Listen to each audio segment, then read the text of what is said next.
What happened when a furious bull attacked the filming crew? Was it hard for Kelly Reilly to shoot a scene with real wolves? And most importantly, why was Kevin Costner afraid to take part in Yellowstone?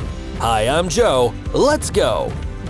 The unique experience of making Yellowstone. One of the showrunners, Taylor Sheridan, gently shared his inspiration behind creating this Western world. Simple as that. Sheridan had an unstoppable desire to tell a story about gentrification in the American West. He wanted to tell an American story. And that's what Yellowstone really is, right? In this video, we're mostly going to talk about those unique things that could only happen on the set of Yellowstone. Cause admit it, filming in the wild is way different to filming on a set in Los Angeles. And it leaves its distinct mark on every actor involved. During its 2 seasons, the crew of Yellowstone understood that authentically capturing life in the rural American West would come with its own dangers, especially if big animals were involved in production. I didn't know that I would suddenly have horses as such a big part of my life, but this show has really done that for me, says Luke Grimes, who plays Kayce Dutton. According to him, there's something about connecting with nature and getting back to this basic way of life that made him feel really grounded during the filming process. I'm sure. But there were not only horses involved in the production. Sometimes there were much more dangerous animals involved. Let's talk about that for a moment. Kelly Reilly versus wild wolves. Do you remember the first season where Beth Dutton ran at the wolves with a bottle in her hand yelling hysterically? Well, if you think it was filmed with the help of CGI and that no real wolves were used on set, then you're very mistaken, because everything in that scene happened for real. The actress Kelly Reilly actually did run towards a group of wolves. Do you think she enjoyed it? You have a woman running up and screaming at them while they're feeding, Reilly described. No one could 100% guarantee that they weren't going to come at me. Uh-oh.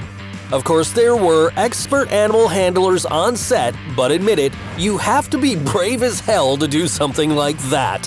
Recalling filming that scene, Reilly remembers how apprehensive she was about it. Unlike the actors who filmed the rampaging bull scene that we're going to speak about next, Reilly didn't have a stunt double to take any potential hits for her. She remembers that there was a moment right before they called action where she was like, "I can't believe I'm about to do this." But luckily, everything went just fine. And you know what? Reilly spoke highly about her scene partners. "I did it 4 or 5 times, she told Parade. "By the second time I was fine and they just ignored me." Looks like nothing is impossible for a badass like Kelly Reilly, right? Attention, there's a furious bull on the set. Luke Grimes, aka Kayce Dutton, shared in an interview with the New York Post about a time when a bull caused, let's say, a bit of a problem on set. Do you know the scene we're talking about? Yes, that scene where the characters are playing a Western game called Cowboy Poker. The one where, instead of betting on hands of cards, players were supposed to sit at a table in a lonely pen with a rampaging bull to keep them company. And of course, the bull was 100% real, no CGI involved. But things didn't go very smoothly on set. For some reason, the wild animals didn't like the idea of being filmed and started to mess around. It became so furious that it attacked and broke one of the cameras. And it didn't just attack a camera, it attacked a stunt woman too. But like a true stunt woman, this brave lady didn't even complain. And the very next day, when she was asked whether she was okay, her answer was, "You know, I looked in the Cowgirl Handbook to see if I could cry. The answer was no." Nice one. I'm telling you, living and working in Western-style conditions will definitely make you feel like a real cowboy or a cowgirl. I guess that's the side effect of making Yellowstone. But what do you guys think Luke Grimes was doing at that moment? Was he saving his ass and sprinting like crazy away from the bull? Not really. At that moment, Grimes was chilling somewhere in the shadows because he doesn't do his own stunts.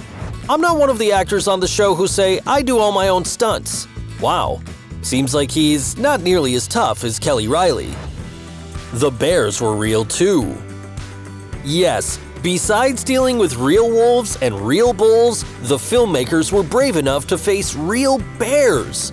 Yes, these guys don't want any computer-generated bears like in The Revenant with Leonardo DiCaprio. It's all about old school. The funny thing was that, during the filming process, the local mountain media reported a bear walked onto the set. They said that the animal needed to be removed by special handlers. But as you've already guessed, it turned out that the bear was just another actor from the Yellowstone set. Any ideas what scene was filmed then? We don't know for sure, but we think it might be the famous scene where John Dutton confronts a bus full of tourists. The carefree sightseers only wanted to take a photo of a bear, but because they were on Dutton's land, it started a pretty cool confrontation. What's he saying? Says that it's wrong for one man to own all this. He says you should share it with all the people. Yeah. Never, ever argue with John Dutton. Can you imagine how nervous Kevin Costner was standing that close to a real bear? That requires some balls of steel. Now let's talk about some other issues regarding the series, more of a political kind. Yellowstone versus the Native American community. Despite the fact that Yellowstone is mostly focused on the life of the Dutton family, it also deals with the Native American community, and that's where some controversy occurred. It all started with actress Kelly Asbill, who was cast to play Monica Long Dutton, a Native American woman. When Asbill described her ethnicity in various interviews, she said she's a child of two origins, of both Chinese and Cherokee descent. However, the Eastern Band of Cherokee Indians didn't like her saying that because, as weird as it sounds, they can't confirm Asbill belongs to their community.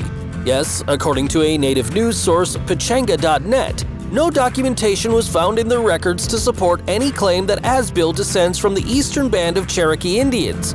Oopsie! So, who should we trust in this situation? The actress or the tribe?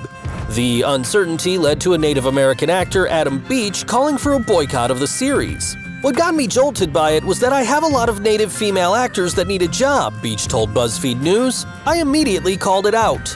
The weird thing here is that neither Asbill or the show creators gave any comments about this at all.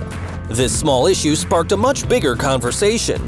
Jolie Proudfit, who's a professor of American Indian Studies and co-founder of the Native Networkers, shared her thoughts about the incident. If we had American Indians involved in some of the above-the-line positions in 2017, we would avoid a lot of these controversies. More often than not, we're not even a part of the conversation of diversity in Hollywood. Right. And the fact that everybody from the Yellowstone team ignored the Native Americans' protests only confirms this inequality. But some Native American people who were involved in the show spoke out. The situation was a little bit softened by Gil Birmingham, who plays Chief Thomas Rainwater in the show. The actor told Indian Country Today that he was very excited to be playing a prominent Native American character in a contemporary piece that's empowered and not playing a victimization portrayal. He also added that it would be nice if the showrunners could get some more Native writers included, but getting work for as many people as we can is a good start. We on the Awesome channel can only comment here that we hope one day there will be a place for every nation in the industry. Now, before we talk about Kevin Costner's biggest fear regarding Yellowstone, let's briefly mention another scandal around the series: Yellowstone and Weinstein. As you may already know, the confrontation around Native Americans wasn't the biggest behind-the-scenes issue of Yellowstone. It was about the infamous Harvey Weinstein. Yes, in case you missed it, for the first season of the series, Paramount Network partnered with the Weinstein Company. And just around the same time, in October 2017, the New York Times published several reports about the infamous producer's history of sexual harassment and abuse. That's when action should have been taken. The president of Paramount Network, Kevin Costner, stated that Weinstein's name would be removed from the credits of Yellowstone. And he also added that Harvey Weinstein has never been a part of the creative process. So until a new name for the company is announced, Weinstein Co. will not be listed in the credits for Yellowstone. The series lost one of the producers, but that was only for the best. Kevin Costner didn't want to be a part of Yellowstone. Any idea why? The key to understanding this fact is knowing that Yellowstone is the first big TV series the legendary actor has appeared in. We don't count Hatfields and McCoys, as it was a limited miniseries. Kevin Costner told IndieWire that he had difficulties creating the character of John Dutton without knowing what his entire full arc would be about. "It hasn't been an easy adjustment for me. I don't like it too much," the actor said. Yep, Mr. Costner, this is television. Nobody knows for sure where exactly your character is going. Anyways, that was the only reason why Kevin Costner was afraid to step into the world of Yellowstone. but his love for the story of the show and the Western atmosphere was bigger than any of his fears. I've never wanted to wear a tie in my life. To this day, I'm not comfortable in suits. There's nothing about it that I like, Costner confessed. A Western is something I can crawl into so much easier. Did you see any differences between Costner's performance in movies and his performance in the TV series? 'Cause we didn't. The great actor is great either way. Thank you guys for watching this video, subscribe to our channel, and as always, stay awesome!